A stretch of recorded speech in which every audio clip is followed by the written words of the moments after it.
most convincing story that maps onto reality, and that's why the central narrative is falling apart. Right now in the United States, people should not be walking around with masks. We must see the central narrative for the fiction that it is. We are Americans. While elections are sometimes messy, this was a secure election. The founders began the fight for human liberty and self-governance, and it's up to us to finish the job.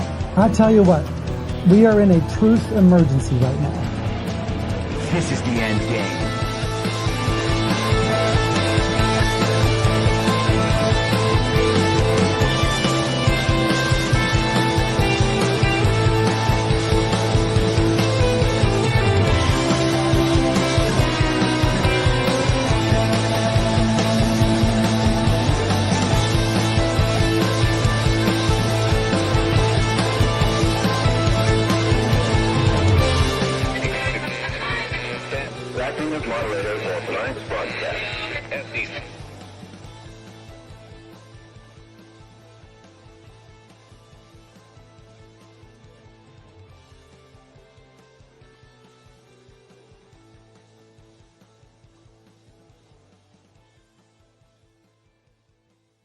All the people that have gone out there against the mainstream media and said, you're going to call us racist, you're going to call us potential Timothy McVeighs, fuck you.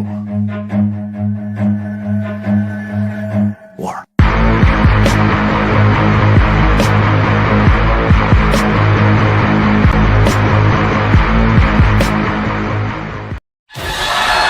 Immensely seductive. Quite sure he's right. An obsessionally neurotic. Pretty dangerous, in fact. Do you mean you doubt your powers to convince him? Worse than that. What I'm afraid of is his power to convince me. Let us never tolerate outrageous conspiracy theories. Say it! Say it! All right, I'll say it. Sweetheart, be reasonable.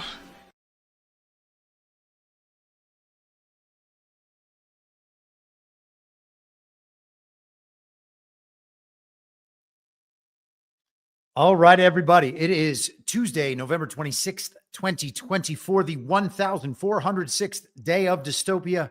I'm your moderator, Chris Paul. Let's be reasonable. Welcome to another live stream. I guess this is just what we're doing now, at least for the time being. In a couple of weeks, maybe it'll go back to how it was. Maybe we'll have some sort of hybrid form. Maybe something else will emerge. The future is yet unknown. I hope you all are doing wonderfully today. I want to begin today with gosh, I can't speak right now.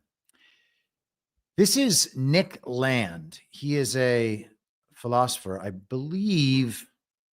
Let's get some Nick Land information. Let's see if we can get a Wikipedia here. Very interesting guy that I kind of stumbled upon a few weeks ago and have been reading. And I am about a quarter of the way through one of his books. So I would not say that I am steeped in Nick Land, but I am learning, and I think it is relevant because he seems to be way out ahead of some pretty important trends that we talk about quite a lot. And reading him has been one of those experiences where you think you are ahead on some things and talking about some things other people aren't talking about. And then you find a guy like this who was talking about them 10 years ago, and you think, wait a second, perhaps I'm behind. Although a lot of these ideas will happen, cyclically throughout time, and those cycles are probably closing as our means of communication accelerate and advance. So I don't feel too bad about it. He's an English philosopher born in 1962, described as the godfather of accelerationism. His work has been tied to the development of speculative realism. He was a leader of the 1990s theory fiction collective, the Cybernetic Culture Research Institute, after its original founder, cyber feminist theorist Sadie Plant left it. Cannot imagine him working on the field of feminism. His work departs from the formal conventions of academic writing and embraces a wide range of influences, as well as exploring unorthodox and quote-unquote dark philosophical interests.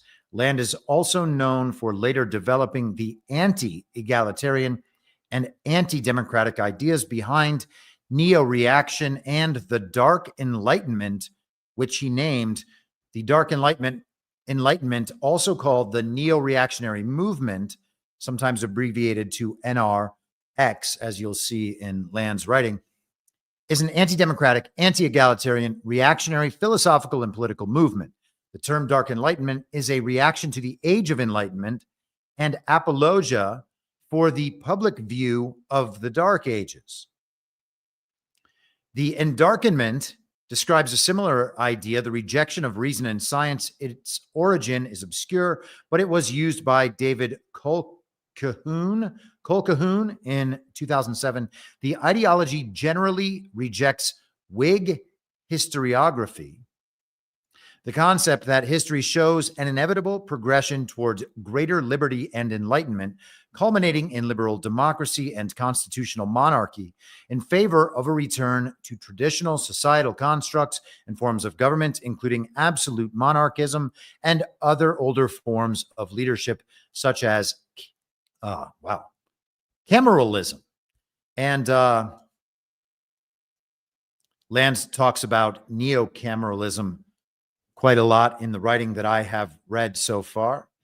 And from what we just learned there in Wikipedia, seems like a bunch of great ideas. And so that is what encouraged me to get a couple of his books. And I've been reading one of his books called Xenosystems. And as I said, I'm about a quarter of the way through that. Xenosystems is a collection of Nick Land blog entries from his blog that I believe is called the Dark Enlightenment. And he was writing this collection was largely written between 2013 and 2016. So the early stages of the Trump era are included in his writing. In fact, in an entry that appears in this book, just a couple pages after this entry that I'm about to share, talks specifically of Trump and the alt-right and talks about the role of Bitcoin in the future. So to be on top of that stuff in the way he is 8 years ago and 10 years ago, 11 years ago, I find really impressive. And that makes me think that I need to spend a lot more time with this school of thought, because if you're 10 years ahead of the curve and talking about it in public, and there are people who know about that, and then it becomes a much bigger thing 10 years on, you are the kind of person who should probably be listened to more. And it's funny because there is a movement, as you might suspect, centered on dismissing Nick Land and the even more prominent neo-reactionary Curtis Yarvin, who goes by Mencius Moldbug online. So maybe one of the worst anon names ever, but hey, I guess he's famous or something. So good for him. Okay, so let's get into a little bit of this particular, and this is a 2-page essay, as many of the ones in this book are, which also makes it very readable because the writing is dense. A lot of it is philosophical vernacular and neo-reactionary vernacular. And until you get down with some of that, some of their language and the academic philosophical jargon in this, it can be a little bit tedious. But once you get past that, it's much better. This one in particular isn't too bad. So this essay is called Against Universalism, March 18th, 2016. Land writes, there's a philosophical objection to any refusal of universalism that will be familiar from other uses. The denunciation of relativism, most typically. It requires only one step. Isn't the denial of the universal itself a universalist claim? It's a piece of malignant dialectics because it demands that we agree. We don't and won't ever agree. Agreement is the worst thing that could happen. Merely assent to its necessity, and global communism or some close analog is the implicit conclusion. And I am 100% with him on that. So he's saying that the common complaint isn't your claim that you are against universalism, isn't that in itself a universalist claim? Like, you can't claim that you're against universalism without making a universalist claim that is anti-universalist. And so that is, as he mentions, annoying. It's only there's only one annoying and dismissive and reductionist step required. Just say, oh, you're making a universalist claim. If you are against universalism, you can't make a claim like that. Therefore, your claim is null and void. Well, no, it's not. And the point, as he mentions, is that disagreement is critical, and that we shall not agree with something so silly. If there is a universal truth, it belongs only to Gnon or Non. I'm not sure how they pronounce that in the footnote there. He notes that Gnon is a reverse order acronym for nature or nature's God, and that will appear throughout the book. I have not done the part of the reading yet, which comes later in the book, that explains the Gnon theology, so I will not comment on that. We'll just move past this. If there is a universal truth, it belongs only to Gnon, and Gnon is a dark occulted God, okay? An unrecognized, maybe God, maybe that's what he means.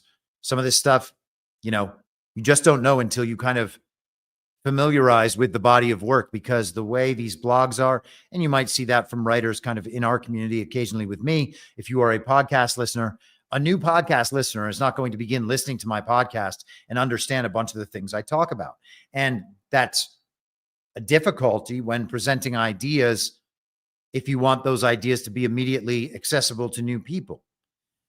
But if you want to be able to take large ideas that we've talked about a bunch of times and condense them so that the people who are familiar with the ideas can move quickly through new material, rather than having those ideas restated in full every time, sometimes these sort of shortcuts are necessary. Now, when you're getting into new material, you can either reject it or spend all your time learning all of these kind of subtopics so that this piece makes sense, or you can just look at it holistically, move through it, knowing you're going to understand some of these ideas later on, and then they can retroactively apply, or you can go back through and deal with some of the material again after you've familiarized yourself further with those subtopics. But for now, let's just keep moving. Traditional theists will be at least strongly inclined to disagree, and that is excellent. We disagree already, and we have scarcely begun. And I think that that's a bit tongue-in-cheek. The point here is that disagreeing with all of it genuinely is the way out. So I posted the rest of this this blog entry on Telegram and on Truth Social. You may have already read it there. There is no quote-unquote good life for man in general. Or if there is, we know nothing of it or not enough. Even those persuaded that they do, on the contrary, know what such a life should be, promote its universality only at the expense of being denied the opportunity to pursue it. So, if indeed the good life for man is something that is more individualistic, something more decentralized, then to promote it is to attempt to universalize it and thus refute it in itself, I guess he's saying. If we need to agree on the broad contours of such a model for human existence, then reaching agreement will precede it. And reaching agreement is politics. Some much wider world acquires a veto over the way of life you select or accept or inherit. The details need not detain us. We have seen how that works. Global communism is the inevitable destination.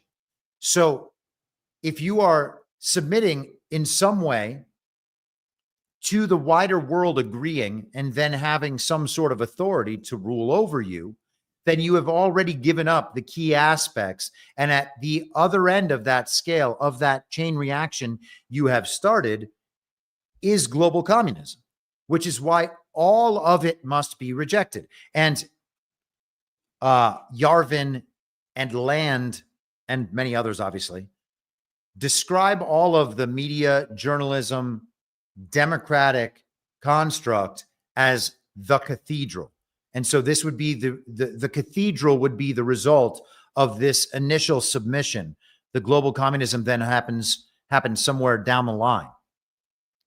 The alternative to agreement is schism, secession, geopolitical disintegration, fragmentation, splitting. Disagreement escapes dialectics and separates in space. Anti-universalism, concretely, is not a philosophical position, but an effectively defensible assertion of diversity. From the perspective of the universal, which belongs only to Ganon and never to man, it is an experiment. The degree to which it believes it in itself is of no concern that matters to anything beyond itself. It is not answerable to anything but Ganon. What anyone anywhere thinks about it counts for nothing. If it fails, it dies, which should mean nothing to you. If you are compelled to care about someone else's experiment, then a schism is missing. Of course, you are free to tell it that you think it will fail if it is listening, but there is absolutely no need to reach agreement on the question. This is what, in the end, non-communism means. It means you don't agree, you don't allow yourself to agree with the cathedral, and you don't try to force that agreement on anyone else. You say, this is how it is. If other people don't listen, if they don't come along with the idea, then the idea dies. And that should mean nothing. It is still representative for you in yourself, the idea in itself, and that is the only thing that can be guaranteed or that should be striven for. Non-universalism is hygiene, so it has its own cleansing quality, the act of refusing and resisting the universal at all costs. It is practical avoidance of other people's stupid shit. There is no higher principle in political philosophy. Every attempt to install an alternative and impose a universal reverts to dialectics, communization, global evangelism, and totalitarian politics. I am 100% on board with absolutely all of this. That is how you get there.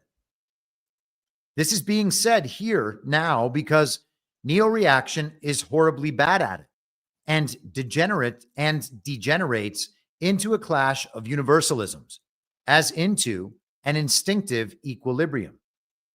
There are even those who confidently propose a neo-reactive solution for the world. Nothing could be more absurd. The world as a whole is an entropy bin.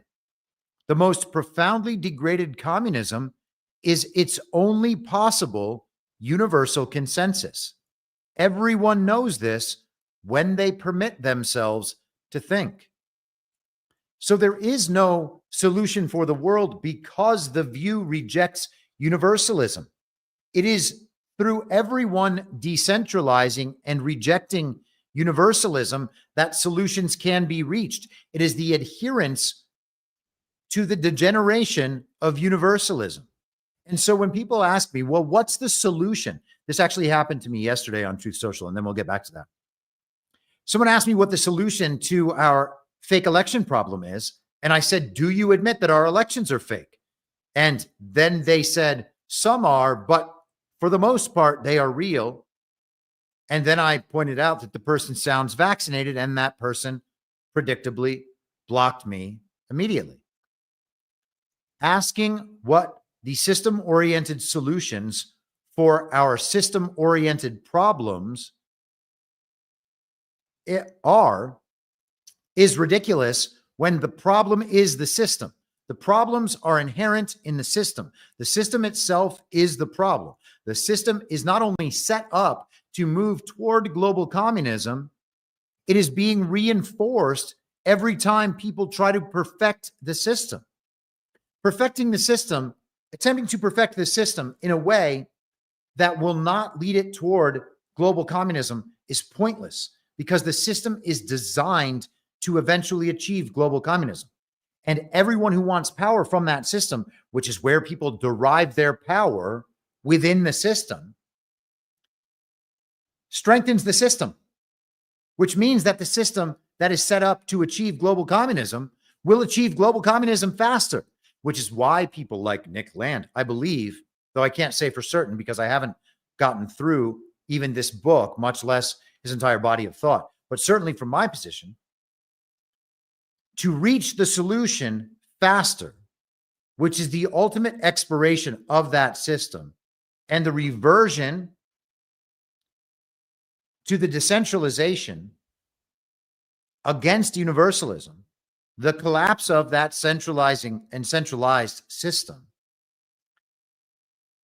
That happens by accelerating the system to its ultimate conclusion, which is why we promote the acceleration, which is why I want everyone to get the big hose as fast as possible, rather than the lifetime of drip, drip, drip on your forehead in an endless Chinese water torture. That's the point of the acceleration. It's not that we want things to get more bad. It's that we want things to become recognizably bad as fast as possible. Because again, especially when you are operating, when the system is operating almost solely on a false reality basis, accelerating the false reality to its logical conclusion, the collapse of the false reality, is the single most desirable thing. Because it is only after that point when things can actually get solved outside of the system rather than within the system, which is where everyone tries to solve them. The system itself is the problem. Accelerating the collapse of the false reality, both within the system and within the narrative of the system, is the best possible thing. Okay, so it is not an acceleration of the bad in actuality, though there might be acceleration of the bad in actuality. It is the acceleration of the bad within the false reality that is necessary, because the bad in reality prime is accelerating already by virtue of the system and will always accelerate by virtue of the system. The system is designed to make reality prime terrible. It cannot do anything other than that. Tam J 1116 $50 Rumble rant. Thank you very much. Hope your travels are going well. If you come through Idaho, Coeur d'Alene is beautiful. Thanks for helping me at Gart with the link. Well, nice to meet you, Gart. No problem. You are quite welcome. And though I think Idaho is absolutely beautiful, I do not have any plans to be traveling there anytime soon. Maybe someday in the future, because as I said, Idaho is absolutely beautiful. Aurelius Locke says, suggestion for Badlands Story Hour: Enemy Mine, 1985, Dennis Quaid and Lou Gossett Jr. Well, I will take that into account and look it up. The film that we're doing tonight is Days of Thunder, starring Randy Quaid, among others, Tom Cruise, Nicole Kidman, Robert Duvall, and Michael Rooker. Let's get back to Nick Land. So non-universalism is hygiene. All order is local. Oh, wait, hold on. Let me see. Yes, okay, that is where we are. All order is local, which is to say the negation of the universal. That is merely to restate the second law of thermodynamics, which we generally profess to accept. The only thing that could ever be universally and equally distributed is noise. Interesting. All order is local, the negation of the universal. That sounds an awful lot like General Flynn and his advice that local action creates national impact. Okay. It is not possible to solve our problems in the very center of the centralized and centralizing system that is itself the problem. Okay. That has to be understood at some point. You cannot be saved through the results of a fake election for president. It is not possible. It is a comical absurdity to think otherwise, which is not any slight against Donald Trump, does not suggest that it is not important that Donald Trump will be once again recognized as president, though that could have happened without a fake election. It could have happened simply by people recognizing it as already true, or just reclaiming their rights from the government because their rights have been so profusely violated by the government. And the compact that we have, the people have with the government, has been so obscenely broken for our entire lives. So broken that it actually does not hold any enforceable sway over anything or anyone. And if we recognize that, because we are the people that delegate the authority to the Constitution and to the government, this could already be over. But people refuse to recognize that because they think that it is somehow anti-American to do exactly that, which our founders recommended not only through their actions, their ideologies, and the mythology we have been blessed with throughout our lives, but their very words in the most important founding document, the Declaration of Independence, where Thomas Jefferson tells us that it is not only our right, but our duty to throw off exactly this sort of government through these many usurpations. Kill the universalism in your soul, and you are immediately, objectively, a neo-reactionary. Protect it, and you are an obstacle to the escape of differences. That is communism, whether you recognize it or not. If you are to protect the universalism in your soul, then you are an obstacle to the escape of differences. If you kill the universalism in your soul, you are immediately, objectively, a neo-reactionary. Okay? You fail to do that, and that will be communism, whether you recognize it or not, whether you identify with it or not. And of course, the communists themselves often don't identify with their own communism. We are told that people like Kamala Harris are not communists. We are told that George Soros is not a communist, that these are actually capitalists, because they will continue to tell you that they are not communists, that instead they support a quote unquote free market, so long as they can control the market and regulate all the companies within the market and choose winners and losers within that market. The free market only exists to the extent that they want the slaves to compete to figure out how best to serve the regime. And once they have found a winning slave, that slave will be elevated to some sort of purgatory state between the slave class and the elite class of the regime. And they will remain in that purgatory until they are corrupted and compromised and have done enough to move up to that elite class if they need a new elite, or until they eventually fail to serve the regime, at which point they will be once again reduced to slave status. That is the only place where free markets exist to the extent that they even exist there. Okay? So again, we are not in the greatest capitalist country that ever existed. We are in the greatest communist country that ever existed. And if you think that's anti-American, well, blame the people who made this a communist country, not those recognizing it. It makes no sense to blame the people recognizing it for saying mean things about the country. It makes sense to blame the people who made the country this way. And to the extent that we all allowed the country to become this way, it is all of our fault. I can take responsibility for supporting the uniparty left because they are more explicitly communist than the uniparty right. But supporting John McCain or Mitt Romney or any of the other candidates on the stage that contested Donald Trump in the 2016 primaries, save for maybe Ron Paul. Was Ron Paul in that? Or no, it was Rand Paul. There are a few here and there, but otherwise they're just all neocons, which is Trotskyite communism, for whatever reason called right-wing, though of course it is not right-wing. These are, again, universalist concepts, and they are collectivist ideas. And they serve a particular global regime bent only on control, as it always has been. So, blame the communists, not the people trying to say, hey, you know what, guys, we got a communism problem. It is not in some way unpatriotic to suggest that our founding has been overridden. In fact, there are people who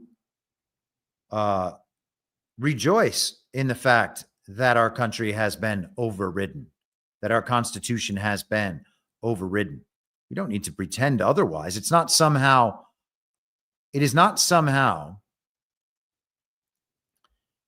anti-patriotic or un-American to recognize what the country is and then suggest, hey guys, we need to get all the way back to the founding ideology as fast as possible.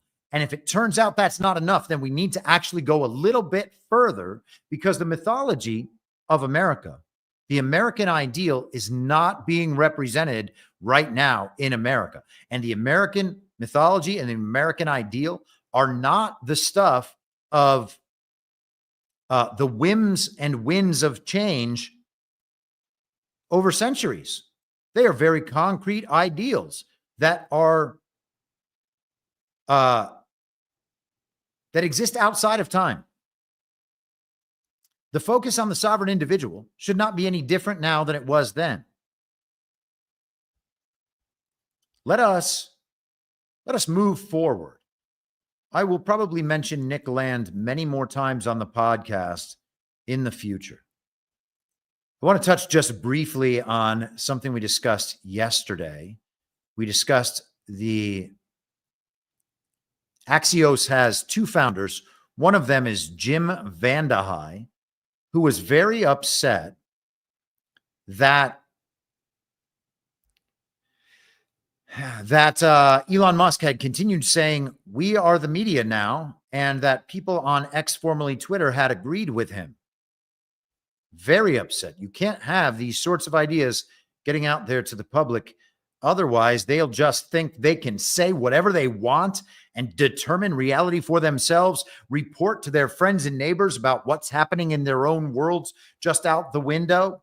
And then who knows where we'll be? No one will pay attention to MSNBC or NBC or the New York Times or the Washington Post or the Wall Street Journal or Axios or any of them. And Joe Scarborough told us they all matter. They all matter a lot. Let's see if I can get the sound to work here on X, formerly Twitter.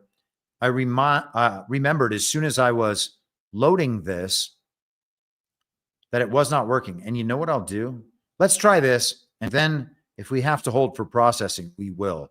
But I've got my fingers crossed. Also, I heard what you're saying about X. I saw a survey this week.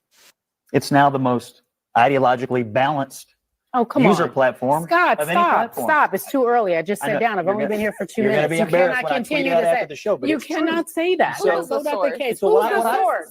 What I find, we've reported it on this network. It's not accurate, and you know it. Okay, I'll let you make your statement. Scott, but my point is can I reframe it a different way? Because the site changed radically, right? So whether you think the voices it is somehow more balanced now, that's fine. But no doubt Musk's influence is profound, and that you open it up and now you're there with his opinion, and he is now part of this administration. So does anyone else think that there should be this greater concern about billionaires purchasing media companies? Okay. Would you be worried if Bill Gates controlled MSNBC? No, because he's sane. Because MS... Also, I heard what you're saying about X. I saw a survey this week.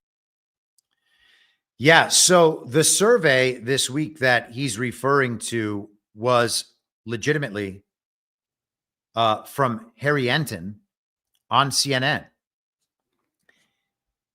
And gosh, I could find this. I think it would be a lot of hold for processing.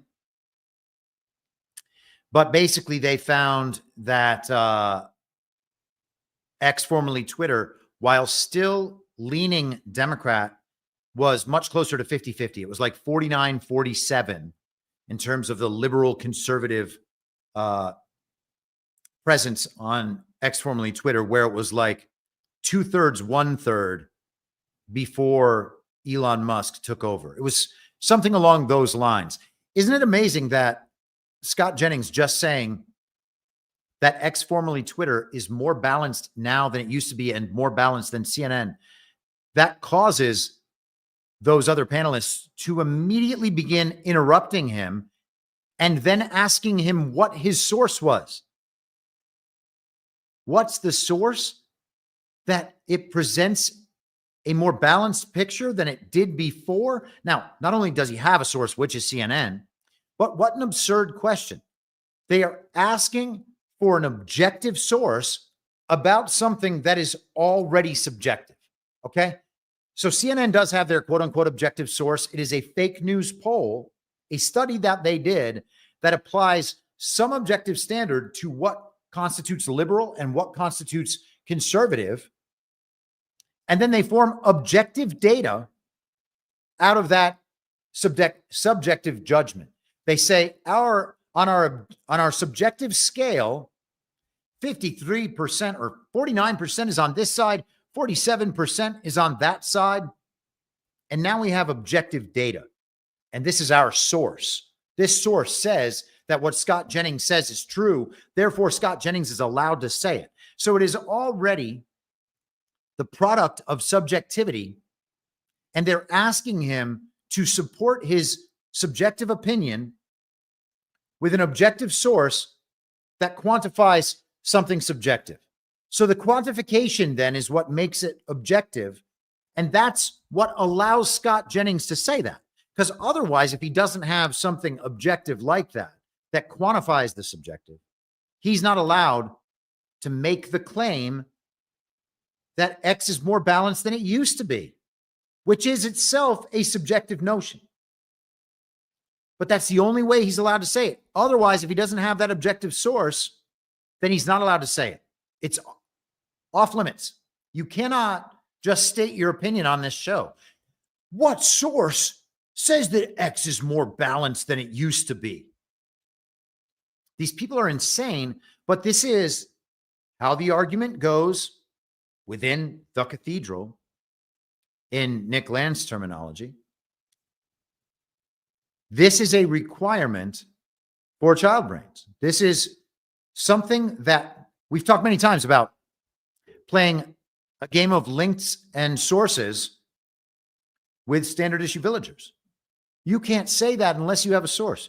No, Kami, I can say whatever I want, anytime I want. And if you ask me to back it up, then I can say, this is my opinion, or this is how I substantiate my opinion, and use logic, whatever you want, really. You don't have to have an objective source that says you are right. You can just put things forward because you believe them to be true. This has always been the case. It can never not be the case unless you are in an academic context where this exact brand of retardation is expected. And of course, this is a product of academia. The idea that there should be some academic resource backing up your claim in order for you to make it, that you have to have some source. And then they have standards that they apply to those sources. Oh, is that peer reviewed? Oh, is that accepted as part of the canon? Or is that more fringe thought? Because we can reject the fringe thought. The academics within the club have already rejected that fringe thought, so you're not allowed to put it forward. That does not constitute an objective source. Therefore, you can't use it. These people are absolutely retarded. An objective source to substantiate the claim that X is more balanced now. That would be like sitting in the sunshine and saying, you know, it feels warmer than yesterday. And someone asking you, oh, really? Do you have the readouts on the thermometer about exactly how warm it is? I can actually prove to you that it was warmer yesterday based on the readouts from that thermometer. Okay.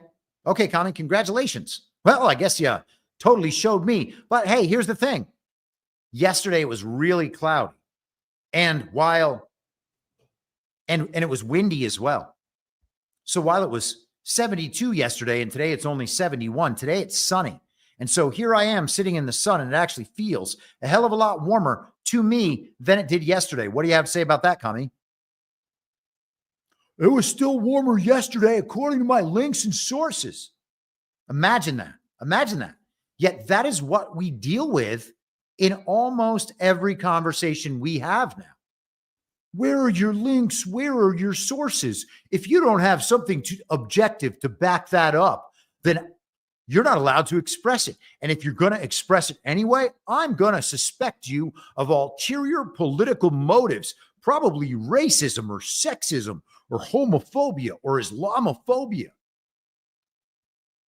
It's retardation. That's the only word for it. People are like, you can't say retarded. Really?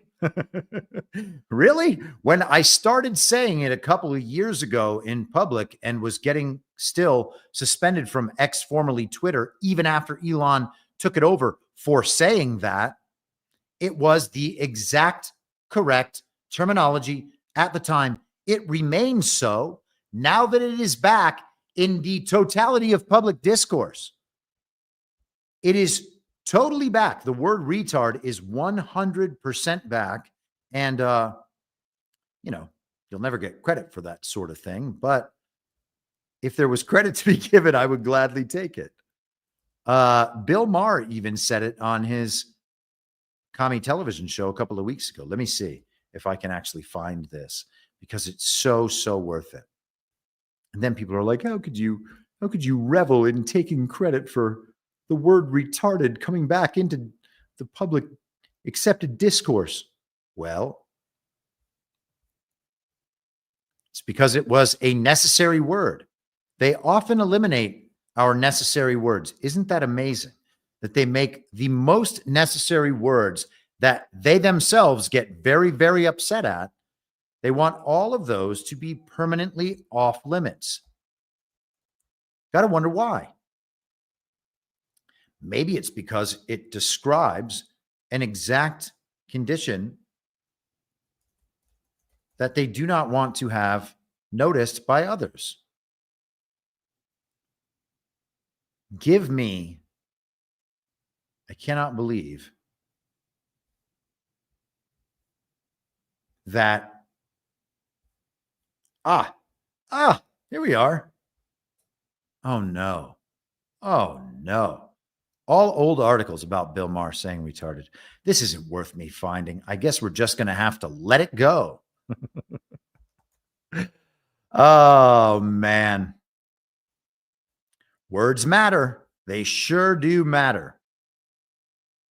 You got to use them, or else they get to take them away. Okay, so let's move on.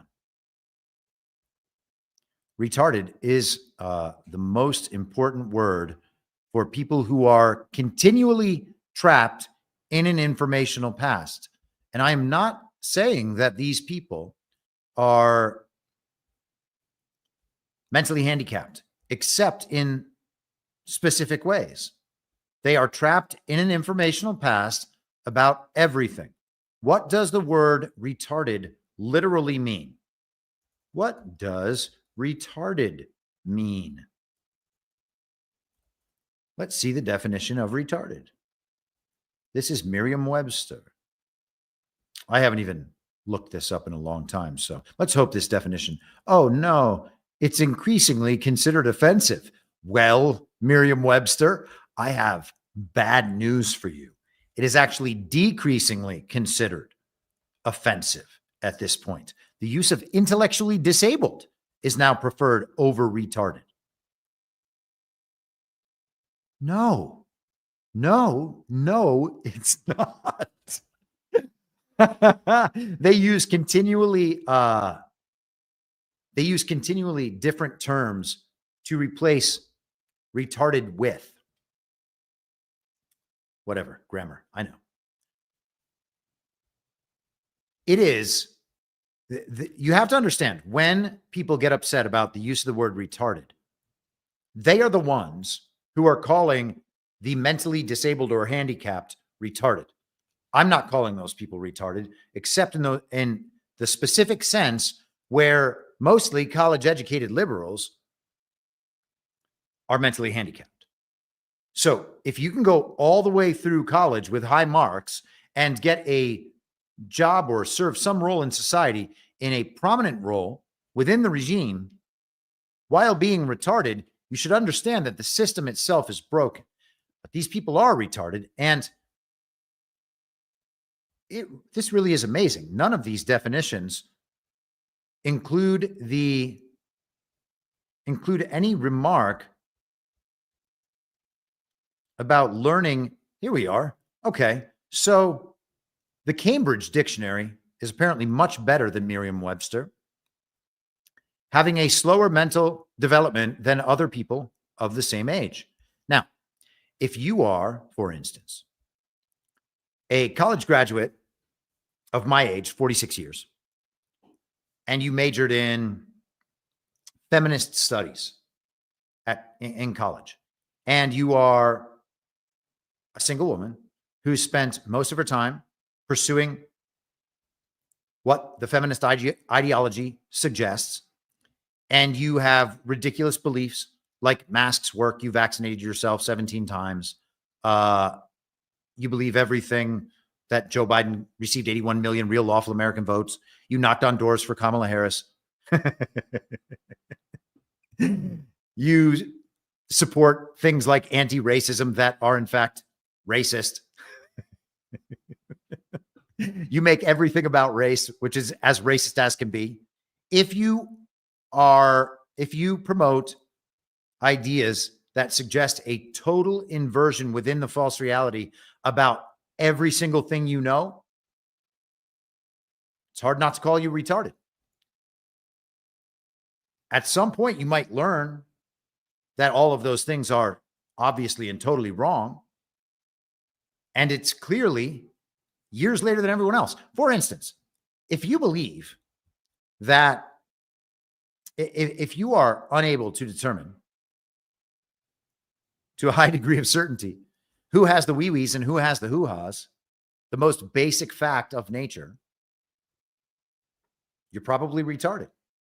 There are tiny, tiny children who can figure that out. The first time they're ever taught about it, they're like, oh yeah, I could tell there was a difference between the man and the woman. Every time I see a man and a woman, I know there's a difference. Tiny children know it.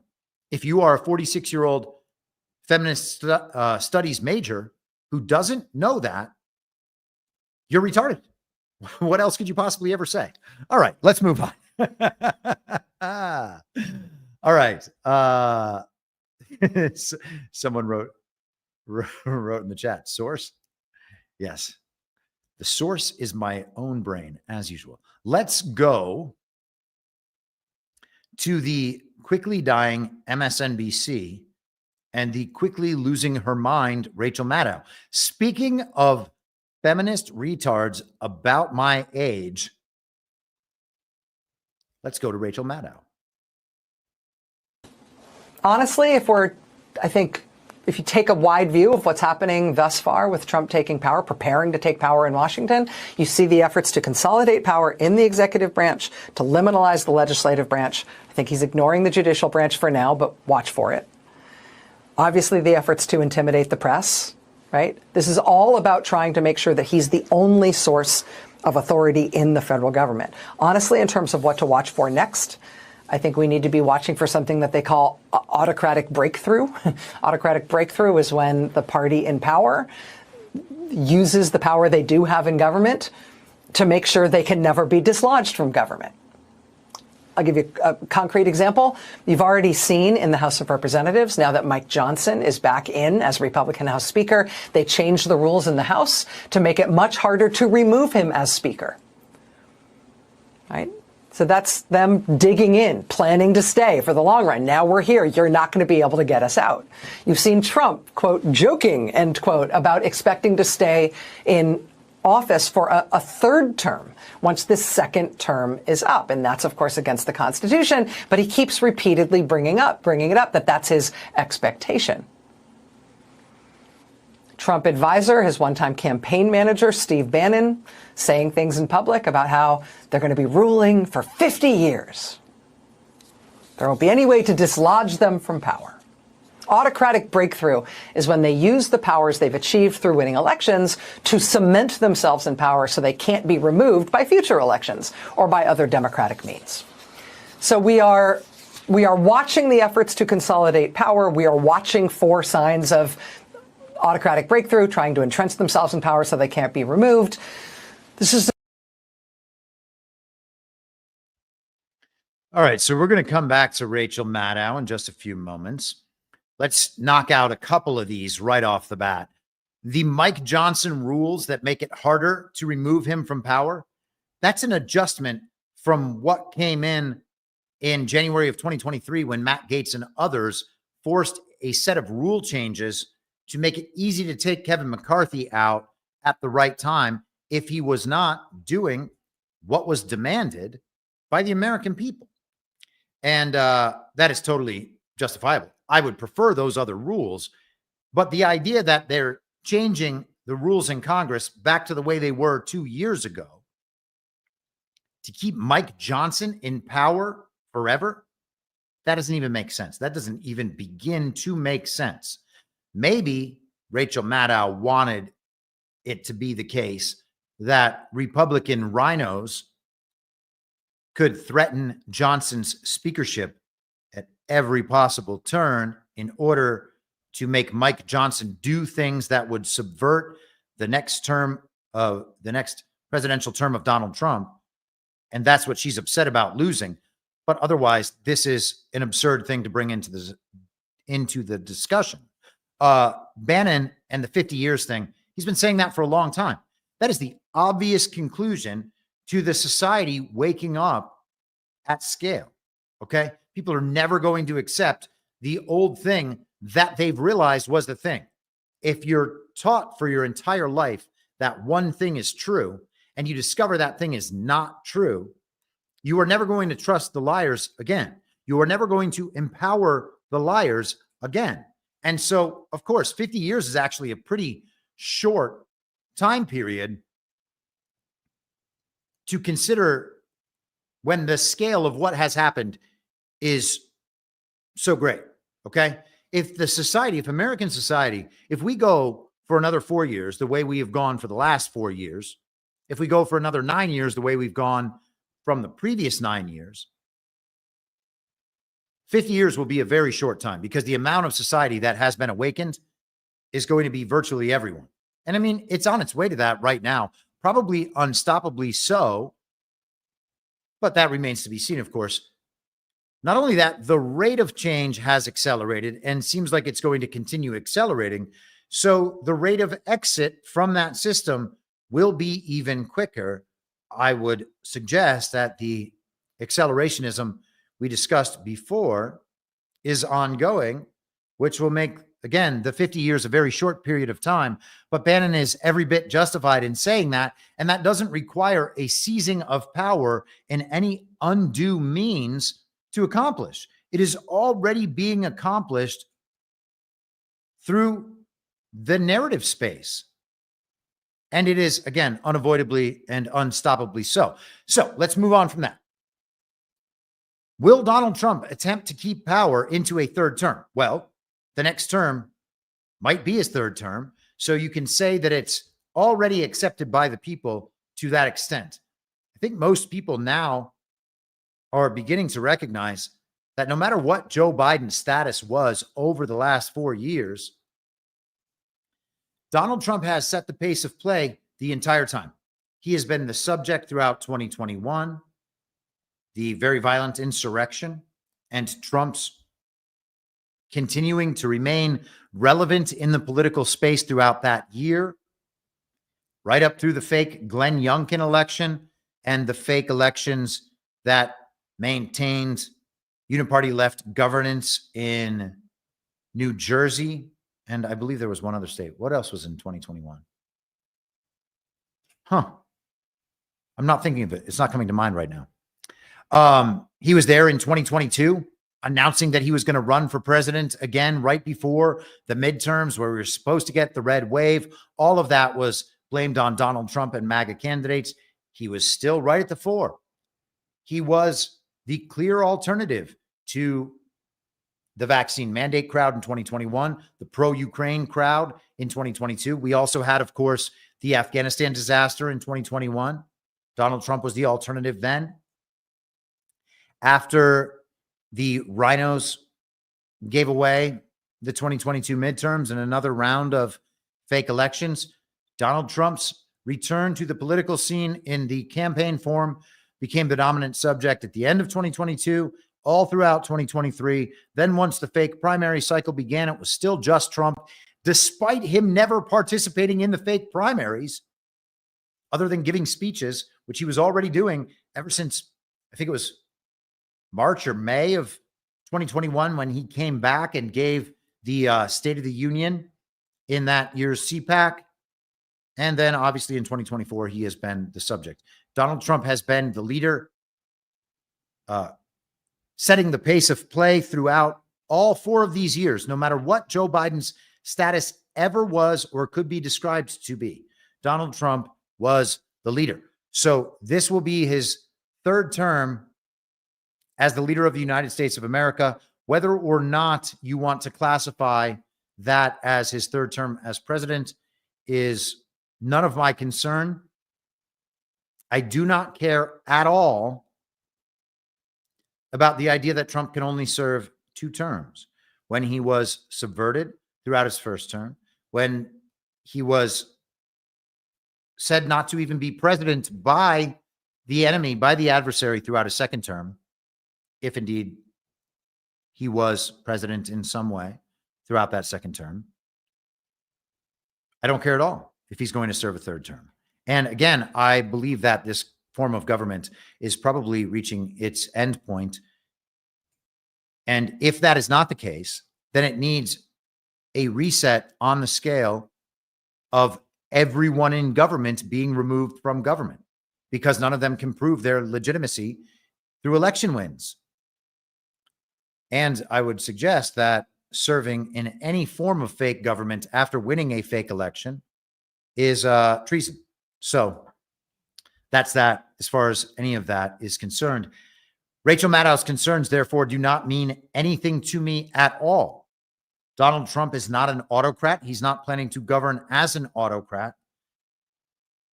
Apart from any of that, the people now have given him an overwhelming public mandate. So even if Rachel Maddow's concerns were valid in any way, they don't matter, because the people have said quite clearly that they don't matter. They want Donald Trump to come back and lead the American government to the extent one exists, and they want him to implement his agenda, which only he will do and no one else can be relied upon to do, again, to the extent that there is any government.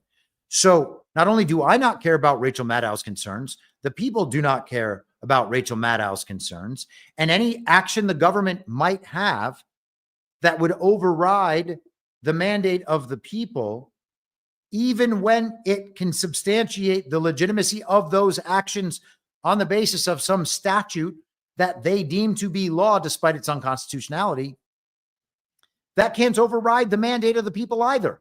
So there is no level on which Rachel Maddow's criticism matters in any way. And our solution is not, unless you want to go through step by step why it doesn't matter with someone, we don't even need to answer these objections. They can be understood by us, and we can support our positions relative to those objections. And hey, if you want to side with Rachel Maddow on some of those objections to Donald Trump as president and Donald Trump's agenda, by all means, you're welcome to. I don't know why you would want to support the regime system or the cause of the regime in maintaining and supporting their system. But if that's what you deem to be best, then you are more than welcome to pursue all those lines of thought, reason, and argument. I will not stand in your way, except to the extent where I would tell you, that's dumb.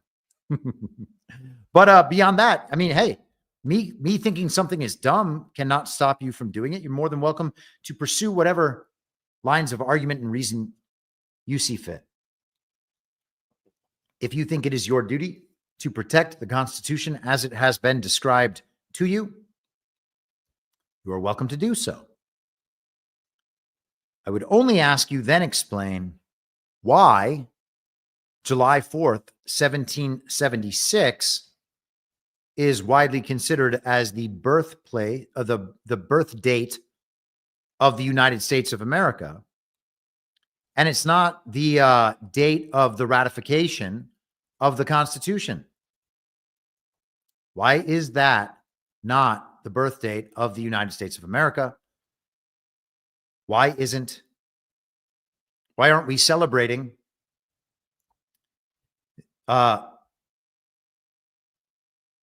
December 7th, 1787, or May 29th, 1790, the date of the first state to ratify, the date of the last state to ratify, or the formal official ratification on June 21st of 1788? And the question goes beyond, why are those not the birth dates, to why does no one even really know those dates? But everybody knows July 4th, 1776.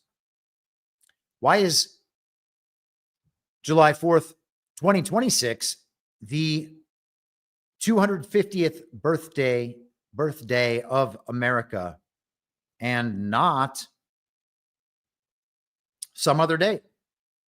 10 years later, or 12 years later, or 13 years later, 14 years later, why aren't any of those dates the birthday, the 250th birthday? And if you come to understand that the answer is the Declaration of Independence was the only thing necessary, and that we didn't actually need other documents, although we have other documents besides the Constitution, shouldn't the rest of it kind of go away immediately at that point? And if you don't want it to go away, you should at least be able to argue for why it is the critical thing that must be protected and maintained at all costs, when it itself reduced the sovereignty of the nation and its people. Answer those questions, and I will then accept that maybe there is a counter argument. And until that point, we should take it upon ourselves to disagree, as Land says, with absolutely all of this. Let's go for a little more Maddow, because, you know, this keeps very much in line with the ideas that we've discussed over the past few weeks here since the fake election. She is describing to us a state of government that she fears that we can see may already exist and probably already exists. And the reason I believe that she's doing that and that so many of these people are doing that is because if you're not going to kind of tend this garden, if you're not going to maintain the official story about Joe Biden as president, the election as real, Kamala as a candidate, Donald Trump as the former president, X as formerly Twitter. No, I'm just kidding. If you're not going to maintain that story, then you immediately give away all the credibility. And they can't do that. This is the same holds true of Con Inc. Because they said that Donald Trump lost a real election in 2020 and that Joe Biden won a real election in 2020 and therefore was inaugurated, certified and inaugurated as a real president and has served as a real president through the last 4 years, although maybe that stopped in the middle of July. They can't say exactly when, but Joe Biden became kind of no longer president as soon as he was no longer the candidate in the fake election. And as soon as Kamala became the candidate in the fake election, and Joe Biden just basically disappeared into the background, the media, the television pretended that Joe Biden no longer really existed. People kind of let go of the idea that Joe Biden was even president in the first place. It's very strange, but the media can't let go of that because they've done everything dependent on those facts being facts. The same with Con Inc. And so they can't let go of those stories. Donald Trump, therefore, had to win a real election in a landslide that is no longer a landslide, but was a landslide. It all has to be real, though, or they give away all their credibility and their own audience begins to tune them out completely. Much of their own audience has begun to tune them out, but they still have an audience, I guess. That's why they still pay all these people the big bucks. Isn't it weird that Rachel Maddow gets $25 million a year? And that is the new number. It used to be $30 million a year to directly support the uniparty left agenda to a uniparty left audience. Whereas people like Joe Rogan, Ben Shapiro, and I think Tucker Carlson all get paid far more than Rachel Maddow. In fact, twice as much as Rachel Maddow to give a based and red-pilled narrative to the uniparty right. But of course, people in the truth community, people in MAGA, Donald Trump supporters say, well, they are helping wake up the normies to our point of view, which we share a bunch of with them. I will tell you, I don't share a bunch of the point of view of any of those people. Because as far as I can tell, their point of view, save for the idea that they have some different point of view that they lie about in order to wake up the normies, I don't share their point of view. If they are representing themselves honestly on television, they're not, of course. If they were, which is the best, the most charitable view anybody can give them, or that they're lying for a good reason, which I don't believe is fundamentally morally possible. They are representing the view of the uniparty right. Okay? And they're getting paid more than Rachel Maddow to do it by many of the same corporations, serving many of the same interests. And we're never censored. So which view is more valuable for the regime to propagate? That's a tough one, isn't it? Because then that immediately becomes the viewpoint of Tucker Carlson, Ben Shapiro in the Daily Weimar, Glenn Beck and the Blaze and the rest of those people, Fox News, of course. What else? Did I say Tucker? All of these people. Dan Bongino. That view is more valuable to propagate than Rachel Maddow's view to the uniparty left. Isn't that amazing?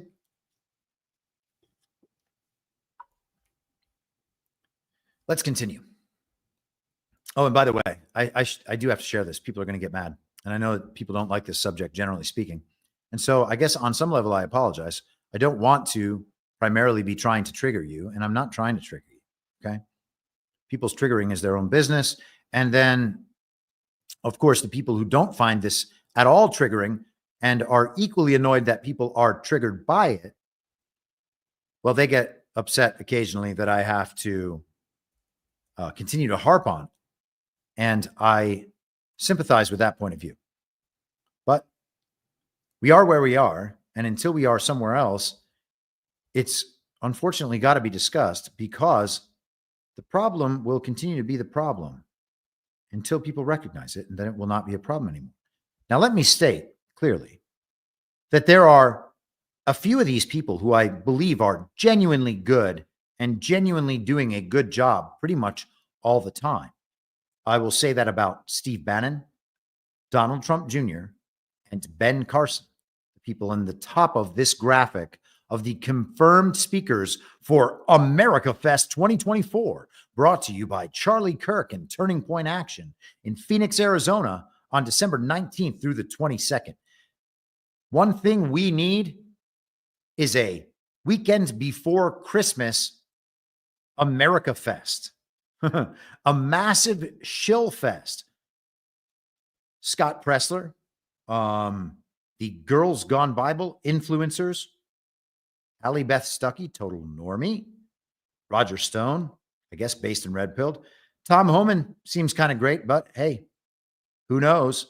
Brandon Tatum, Riley Gaines, based in Red Pilled influencers, Benny Johnson and Tim Pool, Jack Posobiec, Danica Patrick, former female race car driver who's now herself based in Red Pilled, Matt Walsh and Michael Knowles of the Daily Weimar, Matt Gaetz and Anna Paulina Luna, and Marjorie Taylor Greene of whatever Congress is now, Nicole Shanahan of Maha fame, came out of nowhere except as someone who marries rich tech oligarchs and is now the healthiest person in the world. Charlie Kirk, Tucker Carlson, and Senator, quote unquote, Josh Hawley. So we are having Shillfest 24 in Arizona. And again, I like some of those people. I respect some of those people. I think some of them are doing good things all the time. And then I think a whole bunch of them suck. But my point is, but the question is, I should say, why are we still having these things? I was told these things were good because Donald Trump needed to be elected and we needed to wake up the normies. And now I have absolutely no idea what these things are for. Now, is it possible that something happens between now and then that makes it a good thing that America Fest is happening on that particular weekend? Like, for instance, a week prior or 5 days prior, could there be some problem with the election certification that would necessitate an event like this? That is certainly possible. Now, we are saying this here on November 26th of 2024. So if in 3 weeks, when America Fest happens, if within that time something dramatic changes people's ideas about what is going to be incoming in the quote unquote next administration that makes an event like this useful, we can say, wonderful. How great that they had this event scheduled. What a coincidence. What we should ultimately recognize then is that that part of things is even more an info op than we believed it to be prior. And we should recognize it all as scripted in at least some sense, because they had the foresight to plan this event to provide counter narrative pressure on whatever might happen over the next 3 weeks. At that point, people really should begin to say, oh yeah, this is all scripted. Maybe I don't need to just clap for all of it. Okay? Because if something is scripted, you can enjoy it. You can say, oh, this seems like things are happening in the right direction. Maybe this will help wake up the people. When does it stop being scripted? When can we have that discussion? When can it all stop being scripted? When will the people have taken back their control to the extent that these events are spontaneous and happening in real time? Is that possible? And then what preconditions would be required for that to happen? And if one of those preconditions is the people understanding it's all a show and then turning the show off, if that's required for us to go back to a society where we actually have some say in what happens in that society, aren't we then resisting it by our failure to turn off the soap opera? Sooner or later, these questions will have to be answered. The Lonely Proud in chat says, no, Dave Rubin. Good question. Where is one of the greatest and dumbest of all the neocon cuck shills, Dave Rubin? Dave Rubin is, just the absolute worst. I cannot believe that guy walked around calling himself a stand-up comedian. What an absolute insult to stand-up comedians that was. Okay, let's do some more of Rachel Maddow here as she tells us that our government doesn't really exist. An election to take office as an elected official, you winning the election means you should also get the powers of that job, right? There's nothing about administering elections that should be handed to partisan actors. so that one party has a leg up in trying to win future elections. That's just not the way it's supposed to work. Okay, so there's nothing about winning elections that should entitle the party who wins elections to change how elections work. Fair enough. Well, elections are handled in the states. In the states, elections have been destroyed, would be maybe the wrong word, but corrupted to the point of uselessness, to the point of fakery. So how is Donald Trump going to ruin that? Well, he can't in any reality prime sense. That's not going to be an acceptable answer for someone like Rachel Maddow, because Rachel Maddow needs to let everyone know that when the public recognizes elections are corrupted and elections are fake, and that Donald Trump is the president while they are being fixed, the public needs to then understand that Donald Trump is actually destroying the election system and then building it back in a way that will guarantee Donald Trump to be the winner of elections for all time. Now, the way to defeat that idea would obviously be to fix elections and then to never run in those fixed elections and encourage no one else who serves in public office to ever run in those newly fixed elections. And that would include, by the way, J.D. Vance. But, you know, you could probably defeat Rachel Maddow's claim with that.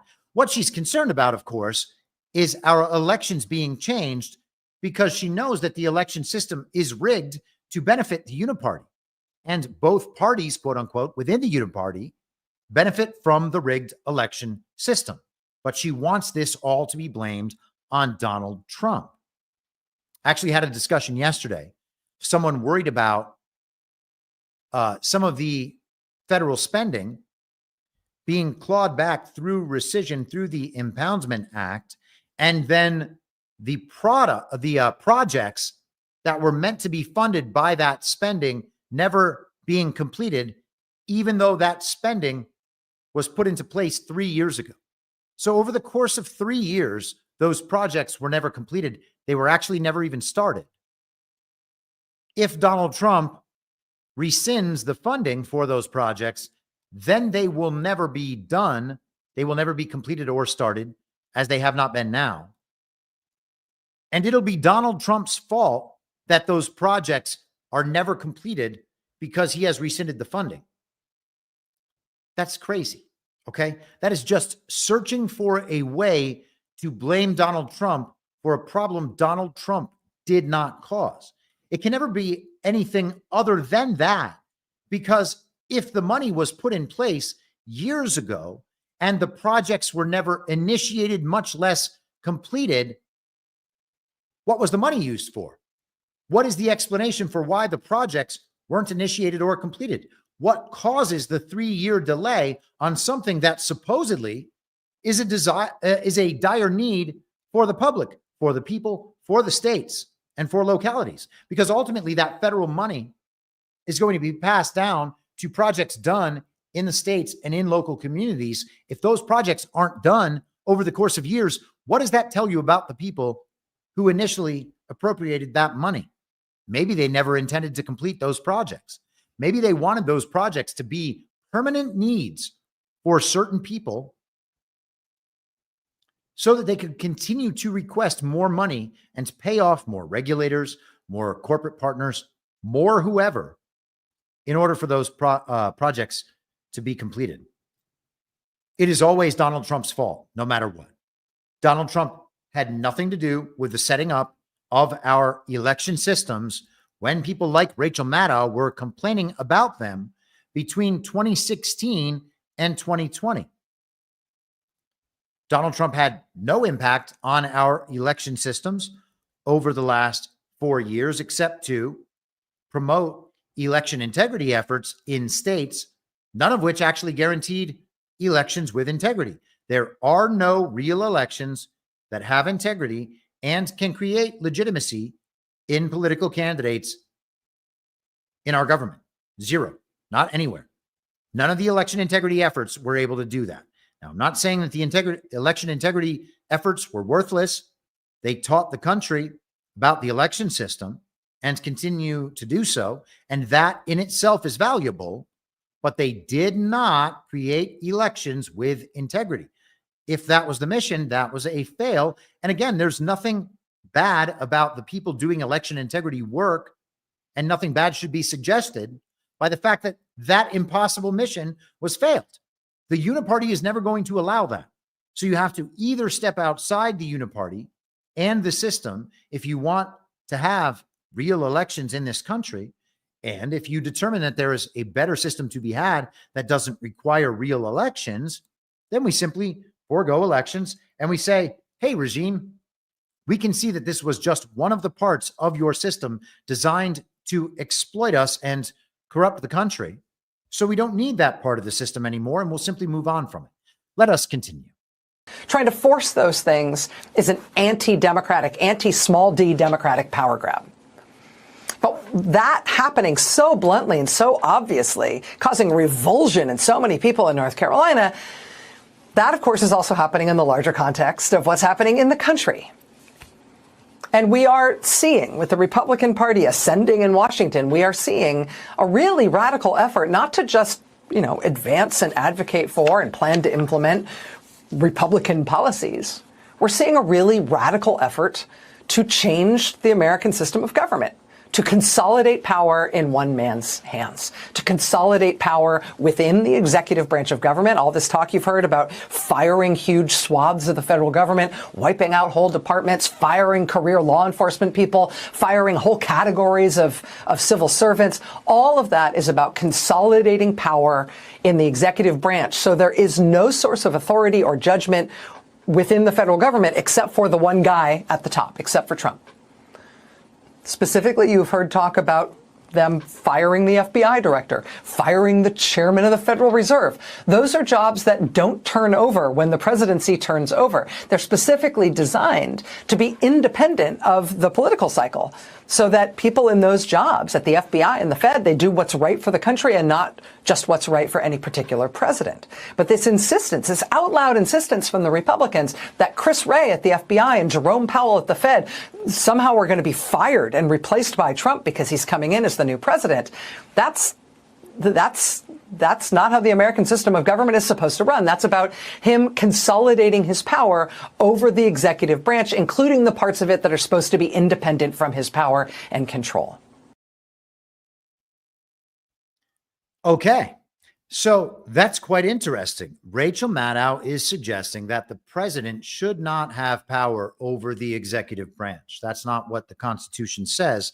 At least you have to assume she's making that claim. Parts of the executive branch are supposed to be independent from the president's authority and oversight, Rachel Maddow says, and she says that that is according to the law. And Donald Trump is going to somehow be overstepping his authority. According to the law, he's going to be violating laws if he goes after and fires Chris Wray or Jerome Powell or one of the other agency heads that is supposed to remain there regardless of who the president is. That is what Rachel Maddow says. Let us inquire about whether or not what Rachel Maddow says is true. And I had a lovely conversation with my friendly neighborhood artificial intelligence this morning because I wanted to see what kind of answers would be produced. I heard this clip and I thought, wait a second, that's not how it works. The president has plenary authority over the executive branch.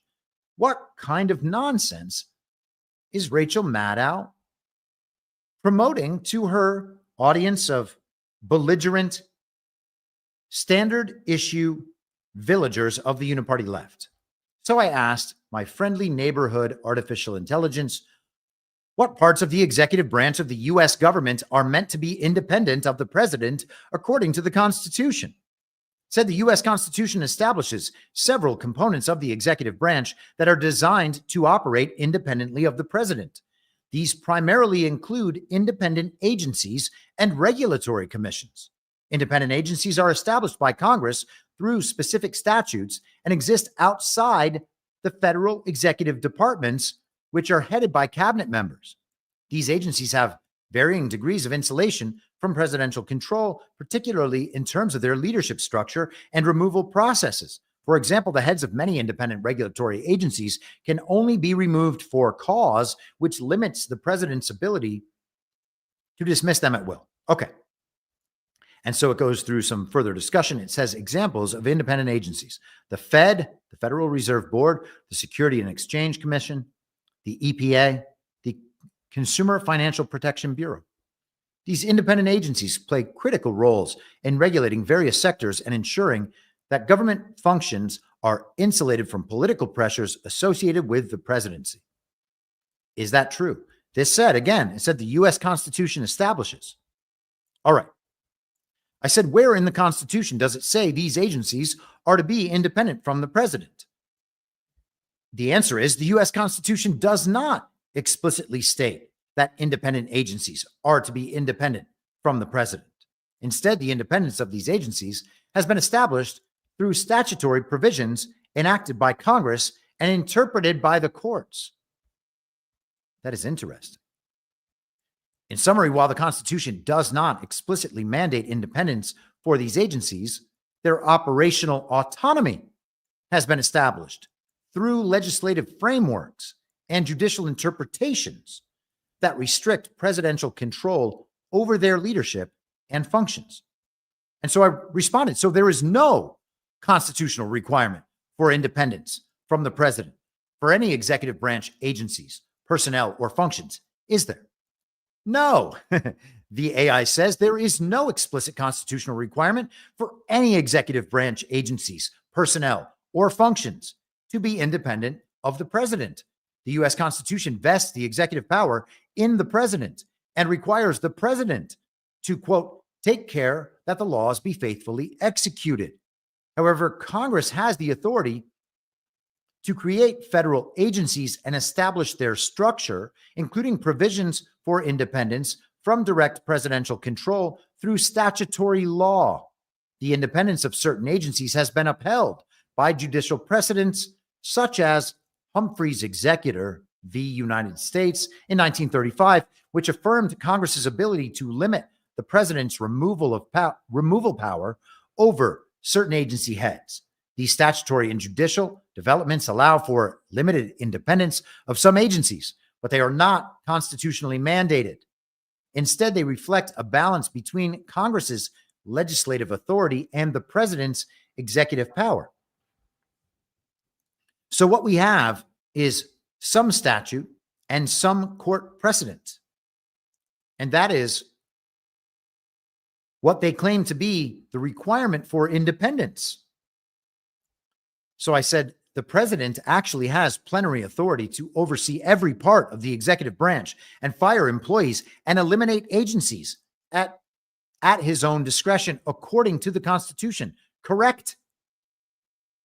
And the AI says, yes, the president of the United States has plenary authority over the executive branch, including the ability to oversee all agencies and personnel within it. This authority is rooted in Article 2 of the Constitution, which vests the executive power in the president and establishes the president's role in executing and enforcing laws passed by Congress. So the agencies are not at all independent. In summary, while the president holds significant authority over the executive branch, including oversight and removal powers, this authority exists within a framework of checks and balances established by the Constitution and interpreted through legislative and judicial actions. Well, yes, maybe that's true. But one thing the Congress can't do is change the powers of the executive branch and make it so that the president is not, as constitutionally prescribed, the plenary authority of the executive branch, when of course he is. The suggestion here is the same suggestion that the military should be able to refuse direct orders of the commander-in-chief, which immediately breaks down the chain of command. And it does the same thing here. The Constitution was set up in that way for a reason, so that there would be checks and balances. There is no basis for agencies set up under the executive branch by Congress to supersede the president's authority when they are by the Constitution subservient in the executive branch. And they can't write a statute that could or should pass Supreme Court constitutional muster that reduces the president to a subservient figure within the executive branch over which he holds plenary authority. These people are insane. This is a total inversion within the false reality. The Constitution specifically says X.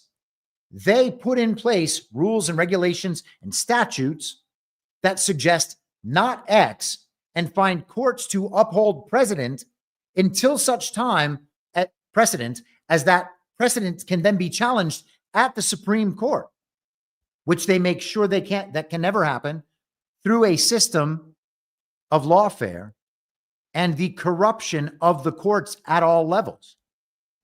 And so the statute just stands forever.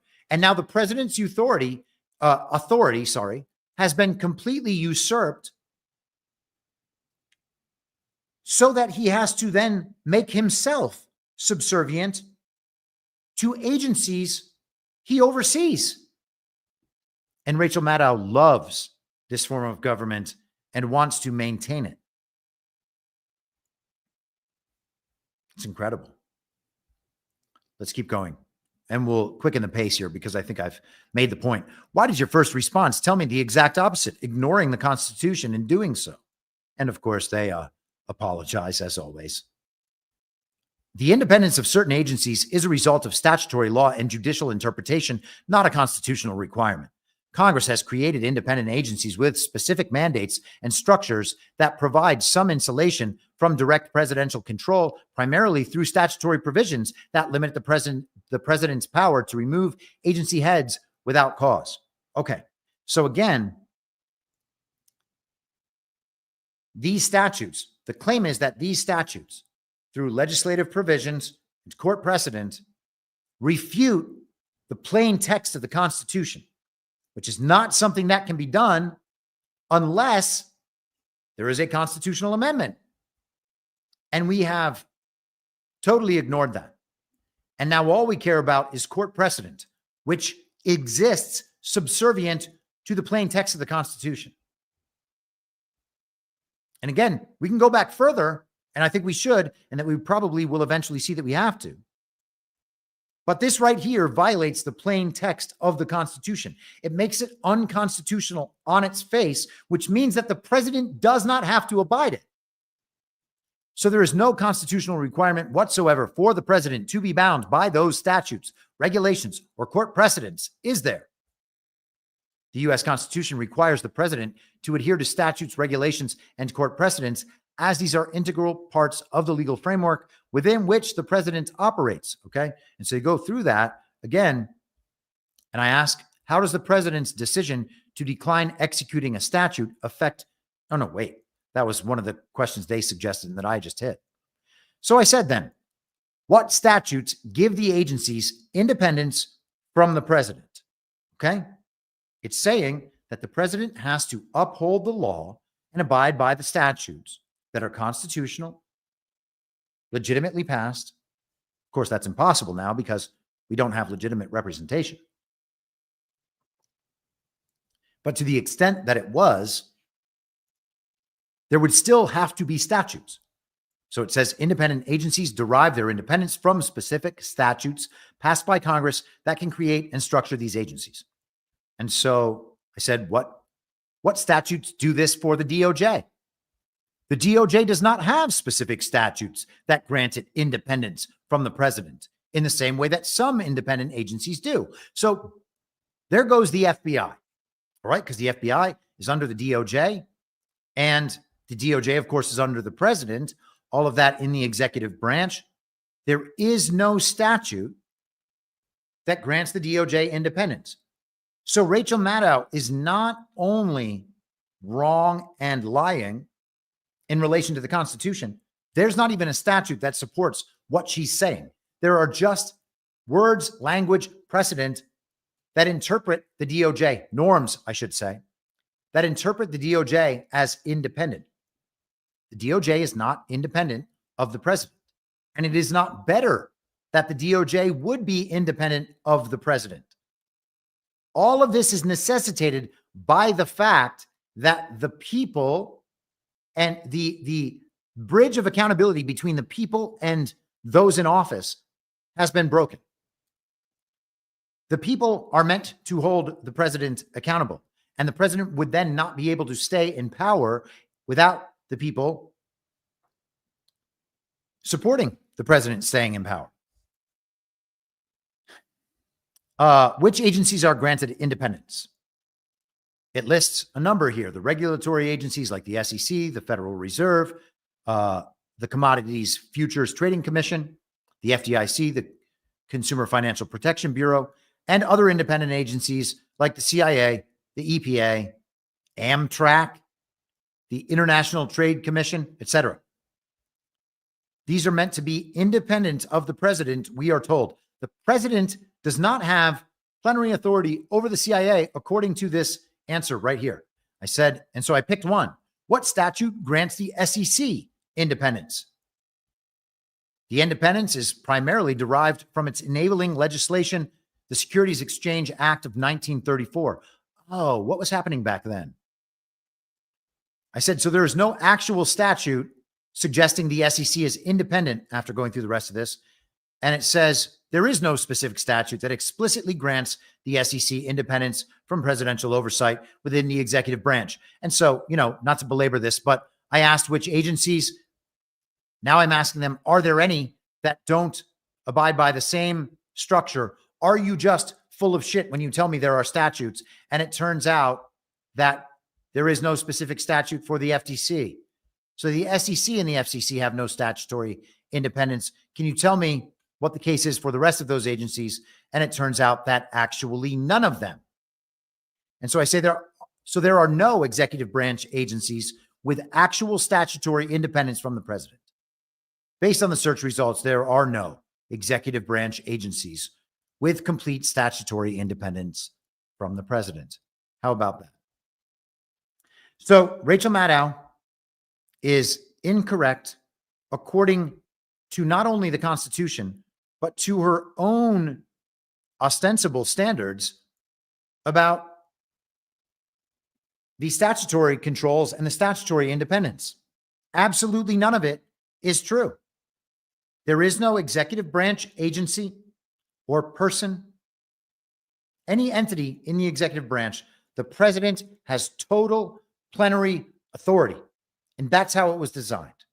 That's how it was designed by the founders. And you cannot just have court precedent and statutes to set up agencies that somehow then create executive branch agencies to which the president is subservient. And it has to be a subservience. There is no such thing as independence within that agency because the president is where the buck is passed to. We always hear that. Oh, there are problems in these agencies, but the buck stops at the president's desk. How many times has the TV told us that? So they want it both ways. The president is responsible for everything the agency does. That is wrong, but the agency still remains independent from the president, and the president has no say in who runs that agency. These people are insane. Let's do a little more Maddow here. We are also seeing, even before the Republicans take power, efforts to consolidate power over the press, not just threatening and intimidating reporters and news organizations, but now, saying they're going to use the power of the government to do it, having their presumptive appointees say that news organizations will be reviewed by the federal government according to their editorial decisions on news issues. We're finally now getting some widespread discussion about their efforts to consolidate power also in just one man over the legislative branch of government. So over the fourth estate, the press, over the executive branch, but also. Okay, so the reviewing of broadcast licenses for the broadcast networks that have those licenses, and within that agreement, abide by certain regulations. If those networks have violated and failed to abide by and comply with all of those regulations, if they have broken the law for years or decades, it is an autocratic, consolidating power grab by the president to enforce the law, even though the Constitution demands that he do exactly that. That is amazing. People like me who talk about that the Constitution has been overridden already, and maybe it was itself an overriding of what the people wanted and fought for at its inception. I am a threat to the Constitution, but the people who overtly attempt to defy the Constitution and promote the Constitution be considered to mean its exact literal opposite, those people are the ones protecting the Constitution. That is what Rachel Maddow was essentially telling us here. That does not make any sense. Oh man. I mean, I said this at Gart in Deadwood, and I think I've probably said it on the podcast a few times since. I believe that we should go all the way back to the original Constitution. If we need to go farther, I am open to going farther. And at the point where we reach the original Constitution, I will then argue for whatever deficiencies I see, I will argue that solutions must come from further back, because there were people already arguing about the exact loopholes and problems with the Constitution that we can now see have led to the inversion of that Constitution and the problems we see with our government and with society. Okay. So if people were already arguing against those features of the Constitution at that time, and those features have caused the failure in the way those people described, then we can understand that those people were correct, or at least they were more correct, and that their words, their ideas should be heeded with whatever path we decide to take moving forward. It is necessary to go back to that point and go further and listen to those counter arguments, because it turns out they were right. They prescribed better solutions, or at least not these solutions that were forced through and then ultimately failed in exactly the way the regime intended them to fail, because those provisions were factors of the regime. They were products of the regime. They were the designs of the regime built into that original Constitution. So we need to go at least back that far. And if we need to go back farther, then we should do so. We should be open to doing so. Okay? Because there were founders professing different solutions. These were not just the best solutions that humanity has ever seen. They were regime solutions based on other governmental forms that allowed a whole bunch of things to happen that have brought us to where we are now. And the regime, as it takes over countries around the world, continues to put similar constitutions in place in those countries. And it's not hardcore American patriots putting those constitutions in place. It's the regime doing it. Okay? And then they tell us, yes, the US Constitution is a model for all of these other countries. Well, which Constitution? The original one or the one as it exists now? And of course, they're talking about the one as it exists now. So Donald Trump going back and enforcing the law, and that these broadcast organizations adhere to the law or have their licenses removed, that is not a consolidating power grab. That is not the stuff of authoritarian dictators and autocrats. That is literally just enforcing the Constitution as his oath demands. Over the legislative branch, over Congress, Trump demanding that the Senate not confirm his nominees, threatening to force the Senate to shut down so he can install his nominees without any confirmation hearings or votes. Right? That is an effort to consolidate his power in such a way that it marginalizes and renders inert and unimportant the legislative branch of government, in that case specifically the Senate. But it's not just the Senate. with Trump's austerity commission, this thing where they're going to cut trillions of dollars out of the budget, an effort headed by eccentric right-wing billionaire Elon Musk. In order to do that, they are reportedly planning on seizing for themselves what's usually called the power of the purse, taking it away from Congress, just unilaterally cutting and reshaping the whole federal government without Congress being involved at all. So in Washington, as Trump and the Republicans are preparing to take power, Trump is working really aggressively to consolidate all government power in Trump's hands. He's looking to consolidate all the power of the executive branch in his own hands. He's looking to consolidate all power in the... Again, that's what the Constitution does. And if she's got a problem, it's with the Constitution. So she should argue on that basis. But the Constitution does that. Donald Trump is the plenary authority of the executive branch, period. Government over the legislative branch, supposed to be the co-equal branch of government, not going to be co-equal anymore. He's trying to liminalize it, neuter it, make it unimportant, tell them what to do and expect them to do it. He's also trying to do the same thing over the fourth estate, right? The so-called fourth branch of government, the free press. There's also the judiciary, right? So far, frankly, I think he's been delighted how he's being treated by the third branch of government, by the courts, by the judiciary. So we don't yet see him moving to defy the courts or defy court orders, but don't rest on that. I think it's very possible that that is coming. I mean, Rachel Maddow and friends wanted to pack the court. They have suggested that we should pack the court over and over and over again. And they support nominees to the court who don't care about the original meaning of the Constitution. They specifically don't care about the original meaning of the Constitution. And they go to the court to correct society, often on social justice grounds. They go in with a political agenda and then interpret the Constitution through that political agenda. That is what Rachel Maddow overtly supports and promotes.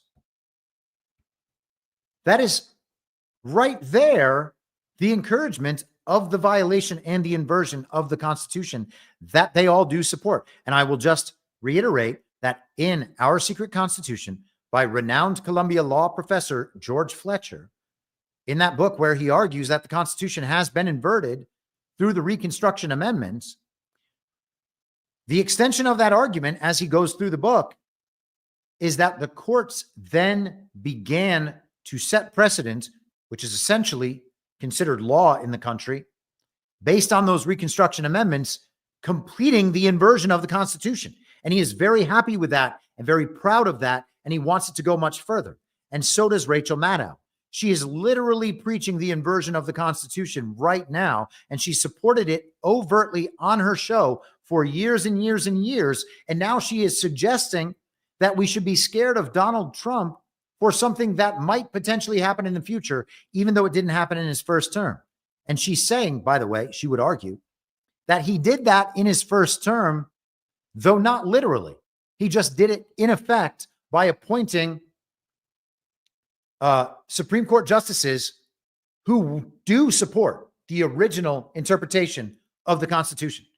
So by Donald Trump specifically and intentionally supporting the original meaning of the Constitution in his role as president in a constitutional manner, executing exactly the authorities described in the Constitution, Donald Trump is violating the Constitution. Whereas Rachel Maddow, who promotes and supports the inversion of the Constitution and the violation of that Constitution and its original meaning in every possible respect, is protecting the Constitution from Donald Trump, the autocratic dictator. How do they do it? And is it retarded? How do they do it? And is it retarded? The second question is far easier to answer than the first. I'm going to go through the rest of this Maddow clip. It'll probably be about another minute and a half or so. And then I will wrap it up for the day. Tomorrow we are going to do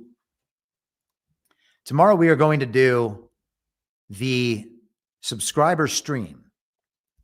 And I think we're going to do it at 3 p.m. Eastern, but I may do it earlier, and I will let you all know in an announcement on the Substack for anyone who just wandered in on Rumble or YouTube or elsewhere. Oh man, you know what? I probably didn't stream this to Telegram today, as I said I was going to. Anyhow, for any of you who may have just wandered in, go to imyourmoderator.substack.com, as you will see on your screen, or as you will hear on the audio, because I just told you. And if you subscribe there, you will get these notices. If you become a paid subscriber, you will be invited to the subscriber stream, which is what the Wednesday live stream is. And there is a Q&A aspect of that. So if that sounds like something you would like to do, that is how you do it. Let's go back to Rachel Maddow. Honestly, if you take a wide view of what's happening thus far with Trump taking power, preparing to take power in Washington, you see the efforts to consolidate power in the executive branch, to liminalize the legislative branch. I think he's ignoring the judicial branch for now, but watch for it. Obviously, the efforts to intimidate the press, right? This is all about trying to make sure that he's the only source of authority in the federal government. Honestly, in terms of what to watch for next, I think we need to be watching for something that they call autocratic breakthrough. Autocratic breakthrough is when the party in power. All right. All right. So that's what we already saw after that point. I guess I played them out of order. I saw them out of order. I played them out of order, thinking that I had them in order the whole time. But the truth is, it doesn't matter, because they were kind of separate subjects and it all worked. It all worked out. So I think we will leave it there. I'm tempted to take one last look in at CNN.com. Oh, look at this. Here's the update for today. The Israeli Security Cabinet has approved the Lebanon ceasefire deal. And if you think that that is the end of the story there, I would suggest you will find yourself to be wrong. I really, really kind of bet that we're going to hear that Netanyahu is keeping the war going, even though they have agreed to this potential ceasefire deal. And I will laugh very, very hard if that turns out to be true. CNN also has, we'll just peek at this for a second. CNN, the most trusted name in news. CNN also has this piece. We were just talking about the courts. They have a headline, "We enjoy this sometimes. The rhetorical battle between Justices Alito and Kagan at the Supreme Court." And my, does Elena Kagan look feminine there? Oh, come on. CNN is a pay site now. I'm not sure if you knew that. You have to get a subscription to CNN, the most trusted name in news. We can leave that aside. Okay, guys, with that, I am going to go ahead and sign off. I will see many of you tomorrow. Thursday is Thanksgiving. I imagine I will be back on Friday at the same reasonable time on the same reasonable podcast network. I don't have a network. Masks and lockdowns don't work. They lied to you about a pandemic, and Joe Biden will never be president. Well, what? You know who I am, don't you? Well, you ain't Fiona Apple, and if you ain't Fiona Apple, I don't give a rat's ass. Ah! You down. We do a little trolling. It's called We Do a Little Trolling. What? In my mind, that's the end game. If you're listening for free and would like to support the show, the best way to do that is by signing up for a paid subscription at imyourmoderator.substack.com. You can find the info stream over on Telegram at t.me/veryreasonable. The merch site is cancelcouture.com. And for all my other links, you can visit linktree.com/imyourmoderator. And I'll see you soon.